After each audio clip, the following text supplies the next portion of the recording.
Rev up your engines!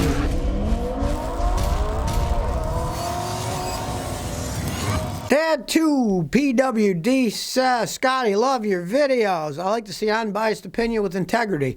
But I have one thing, your clickbait video titles. I know they had fun, but I think you go too far. All right. Well, yes, I do it. You know why I do it? I do it because people basically often don't want to learn something. They think, I don't want to learn anything. So if you put a sensational title on it, they get attracted, and then they watch it, and they learn something that's actually good for them, that saves them money, that keeps them from buying a junker car and buying a good one instead. I'll continue to do it because I found that the more I use that, the more people watch my videos. So I can help more people out. So I'm forcing you to learn things that are good for you, and you admit they're funny. So you get a laugh and you get knowledge at the same time. You know, it's rarity that you can do that. I mean, if you really look at the overall picture, let's take comedians in the United States. Some of the best information you get is actually from comedians, because since they're comedians, they can criticize all kinds of stuff, and they say, well, this is comedy, we're allowed to make fun of anything, right? Well, half of the fun is just ironic fun, that you see something that the politicians are doing, you can't help but laugh at it because you can see what hypocrisy is going on. But if you're a comedian, you can talk about it, and everybody laughs and says, ha ha, and then they think, you know, he's really right there.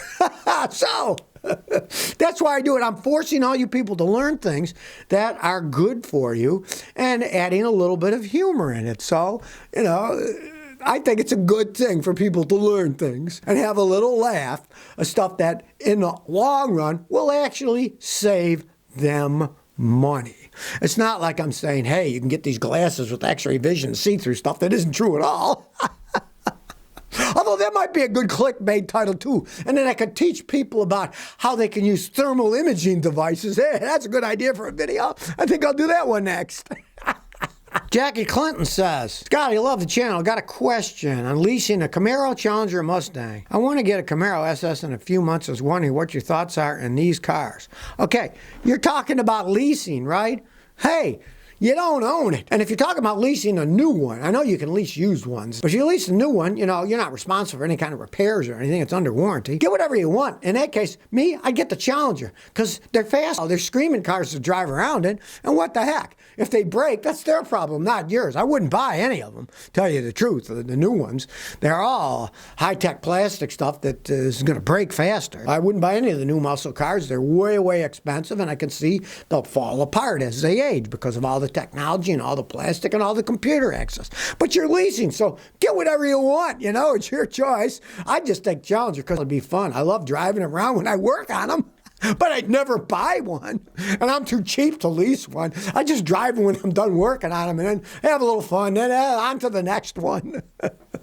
Freedom is Paramount says, Scotty, I'm hunting for a used vehicle. I want to know which automaker has the best interior. I'm looking at Honda or Toyota Accord, Civic Camry. And what do you think about it? I want the best interior quality. Well, me, I want the best engine and transmission quality. That's what I really think about. I care about that it's going to drive down the road, you know. And I'm sitting on the inside watching the traffic. I don't pay that much attention to the interior. But if you do, Honda and Toyota, I would have to say that the Toyota Lexus, the interior quality seems to be the highest of them all. I'll give you a perfect example. My wife's 2002 Lexus ES300 that I paid $3,000 for ages ago. It's leather seats, and they're still in pretty good shape. Now, some of them faded a little, but online I just looked at companies and found here's the color code for the interior, and I got the leather dye that matched it perfectly and re-dyed the faded parts and then polished it up, and they look really good and they're not all ripped apart. So I would have to say that the Toyota Lexus has the best interior quality. But if you're talking about long life and you're talking about buying a used, because you said $12K is your ceiling, your best deal is to get ones that have normal seats, cloth seats, because the cloth seats hold up better than leather seats if you're in really hot or really cold climates. They will last a lot lot longer, and you'll have less problems than you will if you have a lot of leather. Because leather's what? You know, it's dead animal skin, right? And it's dead. Eventually, it's going to crack, even if you take care of it. So you're better off with a cloth interior if you want the longest life that you can possibly get. Momo says, Scotty, I got a 2010 Toyota Corolla. The tires went flat, but there wasn't a hole or an issue on the valves found. What could have caused it? You say it's your back left tire that went completely flat. They couldn't find anything. They said the valve wasn't damaged. Well, one, you might have enemies that let the air out. Anybody can do that. There's no locks on those things, you know? Actually, you can buy locks to stick on it. But of course, then you're really tempting fate, because if somebody decides they're going to let your air out as a joke, and they want to let the air out, now if they can't get it off, maybe they'll poke a hole with a knife. So you don't want to encourage people to go a little bit further. Now, what probably happened, if they said the valve stem isn't leaking, often it's the valve stem where the rubber goes in. If it's old, grab the valve stem and wiggle it. And if you wiggle it and you hear shh, that means it's starting to go and replace the valve stem, the whole assembly, the valve assembly itself, because it could be that. It often is. Wiggle it with your finger. If it's shh, then you know it's bad, have it replaced. The only other thing, and I see it all the time, is if the bead of the tire on the outside and the inside where the ridge snaps into the rim, if it wasn't done correctly, it will leak on the seam. So what you want to do is take the tire off, put like 40 PSI in it, then get some dishwashing liquid and water and put it around the rim and let it sit. And if you think it foams up either on the top and when you flip it over on the bottom, you're going to have the tire taken apart, the rim cleaned inside, then lubricated with tire lubrication, and then put back together again and rebalanced. It's got to be one of those. Or somebody doesn't like you. Lorenkov Matt says, hey, our catalytic converter cleaner safety is regulated to keep exhaust systems clean.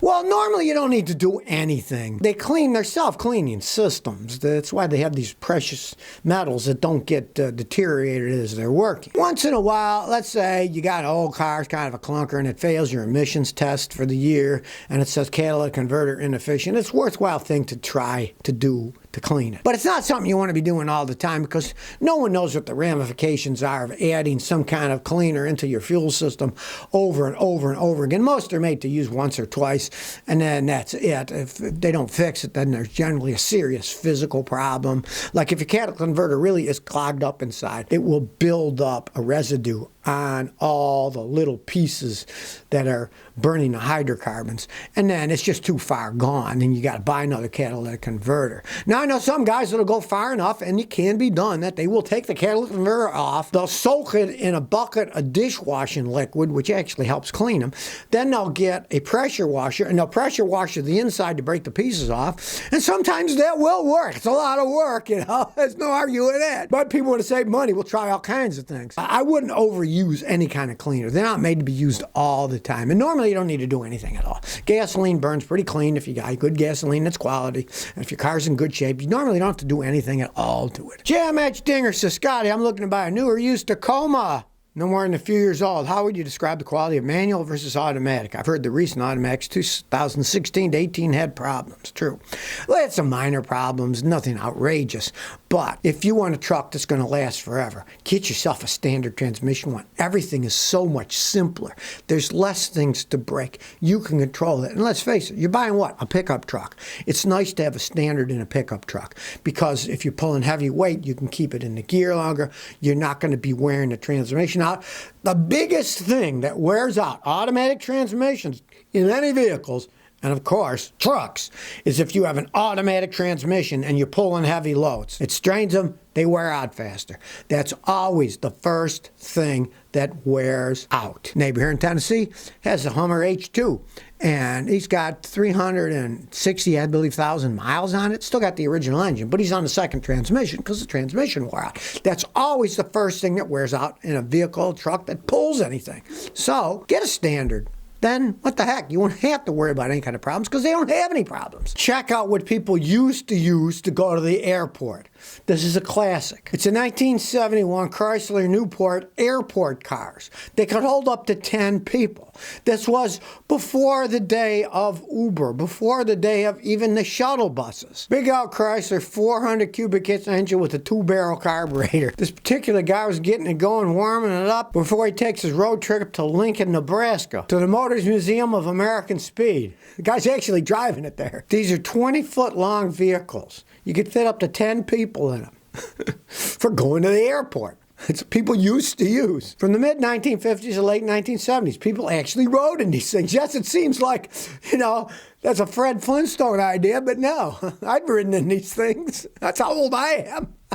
This particular Chrysler Newport is 24 feet long. Now, they were all modified. They weren't built that way at the factory. Stageway coaches in Arkansas built all these things, and some of them were built pretty cheaply. They made them as fast as they could. So if you're thinking about getting one of these movie prop airport taxis, check out for rust. Jack them up. You see it's all rusted, don't buy it. But that's what people used to ride in, these giant airport taxis. If you could get 10 of your friends to pony up to go to the airport, you'd jump in one of those things and away you'd go. Just like in the movies. So if you never want to miss another one of my new car repair videos, remember to ring that bell.